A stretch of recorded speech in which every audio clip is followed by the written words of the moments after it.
Okay, guys, so we are going to go into analysis. And if you were in class on Wednesday, Thursday, or Friday, you heard me talk about how 10th grade is a movement toward deeper understanding of text, of complex text, and how we are going to really dive into inferencing. All right, but what that is it's just analysis.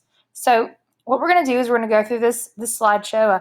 I had originally intended on splitting the screen so you could see me draw on a whiteboard, but it wouldn't work. So we're just going to make this one happen. So bear with me. But so this is analysis digging deep. So, what is analysis? Analysis is a detailed examination of the how and the why of an author. So, in 10th grade, we're expecting you guys to move beyond summary and simplistic inferences, right? An inference is just an educated guess, but we have to go deeper. So, these are the questions we have to always ask ourselves. How is the author revealing the message? So, what is it that they're doing to convey the message, the theme, or the purpose of the text that we're reading? And then more importantly, why did the author choose to express the message the way he or she did? Right? And some of you are thinking, man, Miss Raspberry, it's just so hard. I don't really want to do it. I didn't write this. Just tell me what it means. No. All right?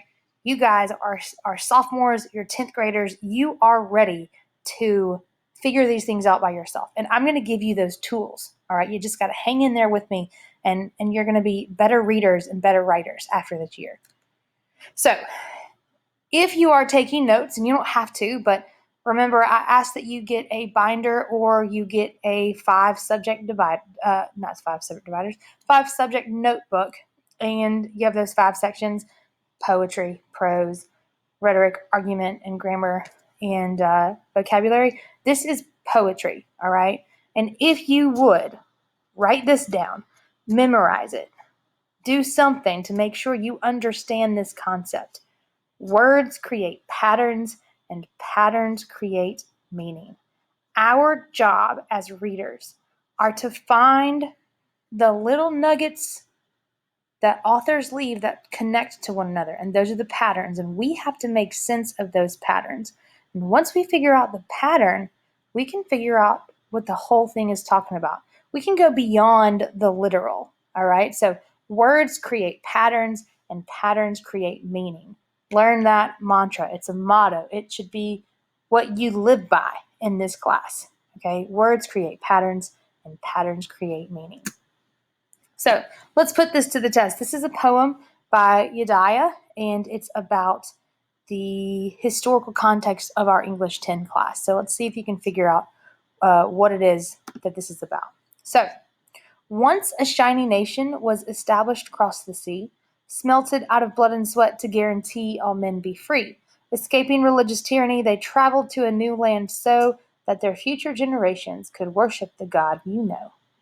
All right, so if I asked you just to say, hey, what's that poem about? Most of you would simply say this poem reveals that a new nation was formed due to a religious oppression.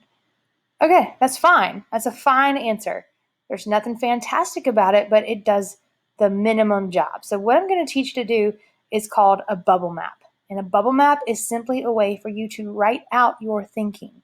Because this down here, this assertion, this idea, this inference we're making, it doesn't really tell us anything other than what it says on the poem, right? And that doesn't differentiate from summary. And I'm not here to teach you guys summary. You are beyond that. You're ready for more complex ideas. So let's look at this.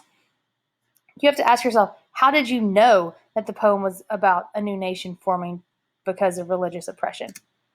You have to make your inferences, but we have to write it out. All right. So we have to figure out how to document that thought process. And I've figured out a way or a strategy. Think of it like a note-taking strategy, and it's called a bubble map. It's very similar to like a word web or a thinking map, but I just call it a bubble map because it just will randomly come to me when I'm filling it out. So we're going to use these bubble maps to break down our thinking anytime we write about text, and it's not going to be summary. We're not doing that. We are moving toward analysis, right? When we do our AEC paragraphs, you have your assertion, you have your evidence, but our commentary has got to have analysis in it. If it doesn't have analysis and it just has summary, it's no good. All right, so we don't want that. We want good analysis. So how do you do that? You do that by this thing I call a bubble map. So here's our poem on the left side. And what I've done is I have circled the words that I think are important. So shiny, smelted, blood, sweat, guarantee, free, escaping, tyranny, future generations, worship. What I've done is over on the right-hand side, I've written those words. See, I've got quotations around them because they came from the text. And then I've started to write things that I think about when I see the word shiny. So when I see the word shiny, I think of the word new. I think of something that's bright. I think of something that's pristine. Okay, so for each of these words that I've picked out, and you're not always going to do this many words, I'm just trying to illustrate my point here. You want to pick apart the words that the author uses. So let me go to the next one and you'll really see how this looks. Let's look at our left-hand side. So we've already done shiny. Let's look at smelted. Smelted is when you use, fire to heat up metal to build things. So I've got fire. I have armor. I think of armor. And I think of like having to beat it with that like hammer. All right. So then when I think of blood and sweat, I've got pain. And from pain, I think of danger. Then blood and sweat, I go down. I have fear. Those are related to blood and sweat because you could be fearful. It could be that nervous sweat. It could also be labor. See, I've got it right below sweat. It has labor. And then from labor, I've got hard work. So if we move to tyranny on the left side, I have abuse of power. And then I've got tyrant. I'm making these connections here. When I think of tyranny, I think of control. I think of lack of freedom. Then over here where it says guarantee, I have promise. I think of when someone guarantees something, that means it's secure, and maybe they're guaranteeing something that I have as a right. So then if we move over to the right side, I've got future generations, which makes me think of hope. It's at the top above future generations. I've got legacy, maybe they're optimistic. I've got family, I have bond. Then I have worship. I've decided to connect that to the idea of praise. I've got faith. I've got God. So I didn't have room to do escaping, so I just wrote the verb escape. And when I think of the word escape, I think of flee, sneak away, run away, persecution, and danger. Danger persists throughout all this. Hard work persists throughout all of this. But this is what my brain is doing when I read that text. This bubble map, right? This is all of the things that I'm thinking about while I go, what is this about? Why did they do that? Now, what is the author doing? And how did I know that? I'm just connecting all of my own thought bubbles. So how do I use this? So I'm going to go back in just a second, but the question is, what is the poem about?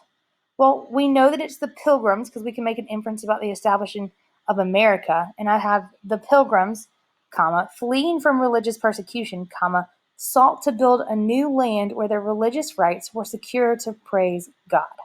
Now, it could be more specific, it could be better written, but that's what I have as my first draft. Now, if you'll see the words fleeing, persecution, new, secure, rights, praise God, all of those, I'm going to go back, come from my bubble map. Okay? All of them come from my bubble map because I'm making those connections. And if we compare the two, the old one said, the poem reveals that the new nation was formed due to religious tyranny. There's nothing wrong with that. However, if you look at the new one, the Pilgrims, fleeing religious persecution, sought to build a new land where their religious rights were secure to praise God. It's so much more specific, right? It sounds like you know exactly what you're talking about. So that's a bubble map. A bubble map is simply where we take words from the text is on the left, I've plotted them on a piece of paper, on loose leaf, on a Google Doc, I've circled them, and then I've started to make connections. I'm trying to figure out what can I associate, given the context of the passage of the poem, that I can connect. And then I have to figure out over here on the right-hand side, what am I really talking about? Oppression, control, hope, secure. Those are the things I'm going to hone in on when I answer a question. All right? So that's called a bubble map. And the ultimate idea is to enhance your inferencing and to enhance your analysis. I hope that makes sense. We're going to be doing it later this week. So if you've got any questions, please rewatch this video or email me, shoot me a message, and I'm happy to help.